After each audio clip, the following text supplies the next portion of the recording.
I lost a dear friend. I've been hanging out with Jimmy Carter for over 50 years, it dawned on me. Jimmy Carter lived a life measured not by words, but by his deeds. Just look at his life's work. He worked to eradicate disease, not just at home, but around the world. He forged peace. We talked and shared our beliefs that, as a nation, we have the talent and the resources to one day end cancer as we know it, if we make the investments. He believed that like I do. The entire Carter family, on behalf of the world, the whole nation, we send our whole heartfelt sympathies and gratitude. Our gratitude for sharing President Carter with us for so many years. And what Jimmy Carter is an example of is just simple decency. This is a sad day, but it brings back an incredible amount of good memories. Today, America and the world, in my view, lost a remarkable leader. He was a statesman and humanitarian. And Jill and I lost a dear friend. I've been hanging out with Jimmy Carter for over 50 years, it dawned on me. And I had countless conversations over those years. I always would be proud to say that he used to kid me about it, that I was the first national figure to endorse him in 1976 when he ran for president. There was an overwhelming reason for it, his character. What I find extraordinary about Jimmy Carter, though, is that millions of people all around the world, all over the world, feel they lost a friend as well, even though they never met him. And that's because Jimmy Carter lived a life measured not by words, but by his deeds. Just look at his life's work. He worked to eradicate disease, not just at home, but around the world. He forged peace, advanced civil rights, human rights, promoted free and fair elections around the world. He built housing for the homeless with his own hands. And his compassion and moral clarity lifted people up and changed lives and saved lives all over the globe. Jimmy Carter was just as courageous in his battle against cancer as he was in everything in his life. Cancer was a common bond between our two families, as with many other families. And our son Bo died. When he died, Jimmy and Rosalind were there to help us heal. Jimmy knew the ravages of the disease too well. He lost his father, his brother, his sisters to this terrible disease. So when Jimmy was diagnosed, we did our best to comfort him. We met with him down in Plains, we met with him, and anyway. We talked and shared our beliefs that, as a nation, we have the talent and the resources to one day end cancer as we know it, if we make the investments.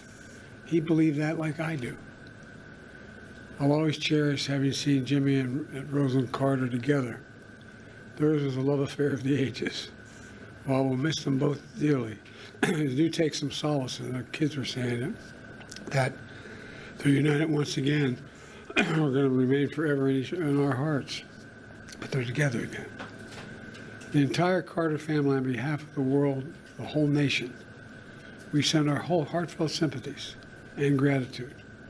Our gratitude for sharing President Carter with us for so many years. You know, Jimmy Carter stands as a model of what it means to live a life of meaning and purpose, a life of principle, faith, and humility. His life dedicated to others. You know, he was like my dad. He thought that, he said, Joey, a job's about a lot more than a paycheck. It's about dignity, your dignity. About being able to look your kid in the eye and say, honey, everything's going to be okay. He believed, as I do, and many as you do, that that's absolutely possible. It's within our grasp to do that. It's not that hard. In his life, he served the nation in the Navy. He led the state of Georgia. He became president and a beloved statesman all over the world. But to know his core, you need to know he never stopped being a Sunday school teacher at that Baptist church in Plains, Georgia. Today's world, some look at Jimmy Carter and see a man of a bygone era. With honesty and character, faith and humility, it mattered. But I don't believe it's a bygone era. I see a man not only of our times, but for all times. Someone who embodied the most fundamental human values we can never let slip away. Although sometimes it seems like it is. we may never see his like again, we'd all do well to try to be a little more like Jimmy Carter. You know, my mom, you've heard me say this before, used to say, bravery lives in every heart, and someday it'll be summoned. Every time it was summoned, he stepped up. Every time, politically, personally, morally. And, you know, everything. The one thing I admired most about him, he thought and believed, and he really did believe this, and I do as well, that everybody deserves an even shot. No guarantees, just a shot. Everybody deserves a shot. And, you know,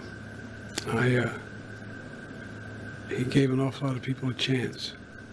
So, as I said, I was an admirer. I considered myself a friend. Kept in touch with him, and his son, I was going to tell you a story his son told me, but that'd be inappropriate. Maybe he'll tell you, but about I think he's happy. I think he's happy with Roseland. So. Mr. President, as you think about your post-presidency, is there anything about Jimmy Carter's time after leaving office that inspires you for the years ahead? Yeah, never give up hope. Never give up hope. I mean it from the bottom of my heart. So much negativism out there. I know you're tired of hearing me say it over the last 4 years. But folks, there's nothing beyond our capacity. Nothing beyond our capacity. If we do it together. And I mean it. I mean it. And he believed it. Sir, what is your fondest memory of Jimmy Carter? I have a number of them. I guess maybe my fondest memory of Jimmy Carter was when he grabbed me by the arm and said, I need you to help me in my campaign. And I said, I've only been around a couple years, Mr. Governor. He said, no, it'll make a difference. I said, I'm not sure it will. He said, no, it will. When I endorsed him for president, I told him why I was endorsing him. And that it was not only his policies, but his character, his decency, the honor he communicated to everyone.